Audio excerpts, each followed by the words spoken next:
Dominique Greff à l'Olympique Lyonnais. Et on pose la question, est-ce que Lyon était obligé d'aller recruter un nouveau gardien? Qu'est-ce que t'en penses, toi, mon copain? Moi, je militais pour Patouillet. Sort de 2 grosses saisons à Sochaux. Alors, ok, c'est du national. Enfant du club. J'ai envie de dire que Lyon, dans son histoire, a déjà fait confiance à des enfants du club pour moins que ça. Oui. Parce que je suis pas sûr qu'Anthony Lopez a fait beaucoup de matchs avec Lyon ou même de matchs professionnels dans la gueule quand il finit entre les... Ah oui, non. Là, pour le coup, il faudrait demander à notre spécialiste. Qu'on aimerait bien revoir sur la chaîne. Qu'on aimerait bien revoir. On essaye.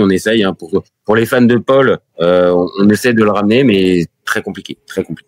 C'est une détractation de. Oh là là. Donc non, toi, tu serais parti sur la promotion du petit gardien.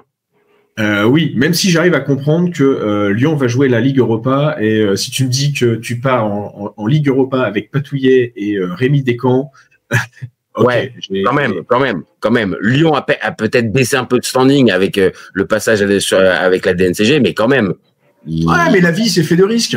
Ah oui, d'accord, ok. Mais sauf que là, en matière de risque, les Lyonnais, ils en ont eu pas mal ces derniers mois, quand même. Il y a eu. C'est vrai que c'est peut-être ça. Mais bon, après, d'un côté, pas ma faute s'ils avaient trouvé leur gardien américain et que. C'est pas gentil. Mais ça, c'est vrai. En même temps, on est obligé de le préciser. C'est vrai que dans ce mercato complètement hallucinant, c'est vrai que la transaction de Matt Turner, je crois que c'est ça. Ouais, c'est ça. C'est pas mal. On l'achète, mais en fait, on peut pas te garder, donc on te reprête dans la foulée. Bon, pour au final aller chercher Dominique Greff. Alors, Dominique Greff, je pense qu'on va être clair. Il n'y a pas beaucoup qui le connaissent de base, sauf les amateurs de Liga. Donc, je passe les stats.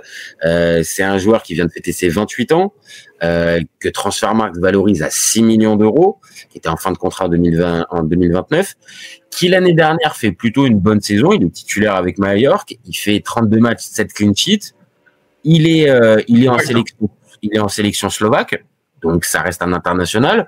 Et le bilan avec Mallorca, c'est 46 matchs, 15 clean sheets depuis qu'il est arrivé. Donc c'est un gardien qui semble, en tout cas au vu des stats et de ce qu'on peut lire un peu à droite à gauche, qui semble plutôt sûr. Maintenant, ça semble pas être la nouvelle pépite des gardiens européens, mais c'est un gardien un peu mieux que sur les références que Patouillet ou Descamps.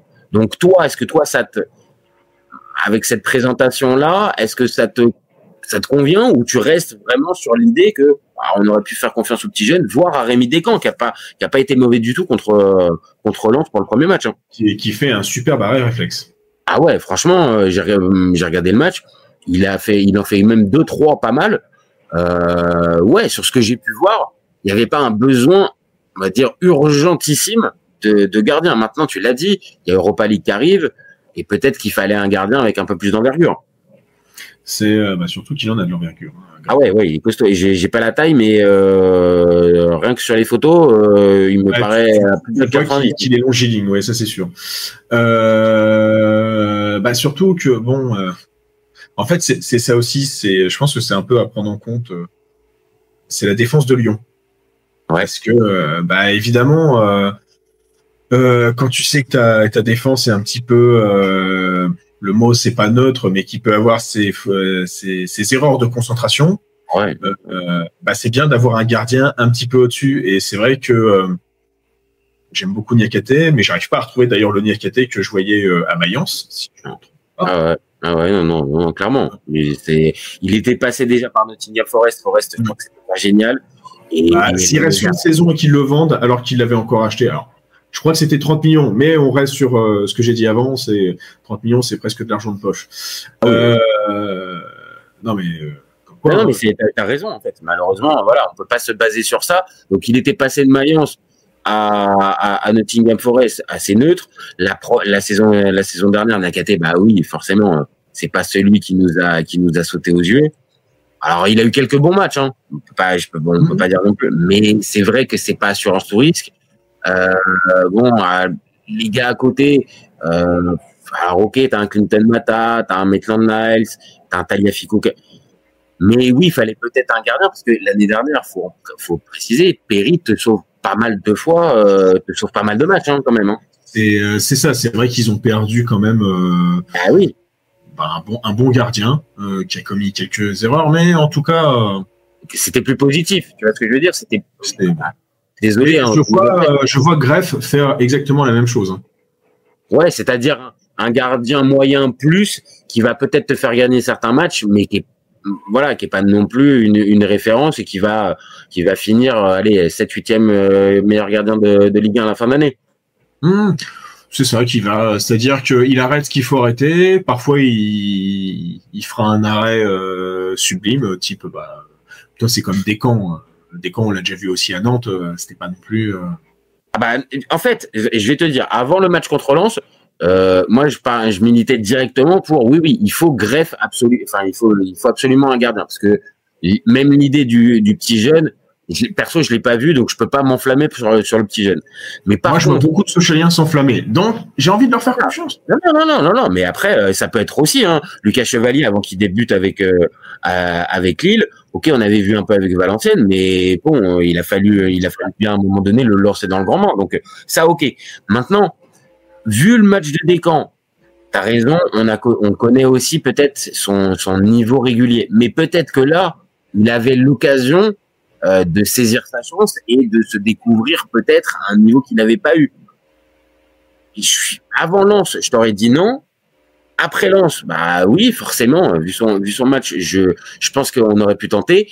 Maintenant, ça me paraît être un choix plus logique quand même d'aller chercher un gardien avec un peu plus de référence et que, désolé, jeune Patouillet, mais il a quel âge le jeune Patouillet? Tu l'as l'âge? 21 ans. C'est maintenant que ça se joue aussi. Hein. Parce que là, tu m'aurais dit 18 ans, je t'aurais fait, écoute, gamin, va faire encore une petite pige à droite, et puis tu reviendras. 21, non, j'avoue, là, c'est l'heure de jeu. Après, peut-être que dans les tractations, il sera prêté en Ligue 2. Je sais pas quel club a vraiment besoin d'un gardien. Oh, il y a toujours besoin. En Ligue 2, généralement, il y a toujours besoin. Là, on arrive en fin de mercato. Donc, oui, faudrait qu'il joue, parce que sinon, faut qu'il joue, et après, tu essayes de rebattre les cartes l'année prochaine. Oui, après, c'est pas un gros transfert. L'OL a pas mis véritablement une fortune sur ce gardien. Donc, si ça vient pas marcher ou si ça vient moyennement marcher, peut-être que l'an prochain, tu pourras faire la transition. Mais toi, quand même, je garde ça pour ce débat. T'aurais lancé le petit jeune. Il y aurait eu la volonté de c'est mon côté formateur, on va dire. Ah, j'aime bien. Mais il faut donner sa chance aux jeunes. Il faut. Oui. Regarde, quand Carasso se blesse, Mandanda lui fait confiance tout de suite. Hein. Ouais, c'est vrai. Non, c'est vrai. T'as raison. Non, bon exemple. On va garder Steve en tête. C'est vrai. Donc allez. Non, et Lyon, c'était pareil pour Lopez, tu vois. Donc finalement, l'histoire. Pour Lopez, ouais. C'est vrai que pour Lopez, c'est vraiment ça parce que c'est Vercoutre qui est, on va dire vieillissant de chez vieillissant. Et il y a le petit jeune qui a pas joué, mais bon, on voit bien qu'il est quand même bien meilleur que Vercoutre, ce qui n'était pas difficile. Donc oui, c'est peut-être le moment. Je me rappelle d'un match où, je sais plus si c'était face au PSG, mais pour essayer de contrer la balle sur un face-à-face, il saute, mais avec les jambes aussi en mode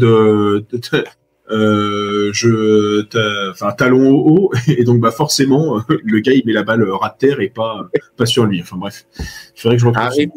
Rémi était bien meilleur sur le banc de touche que dans les cages. C'est ça. Je pense.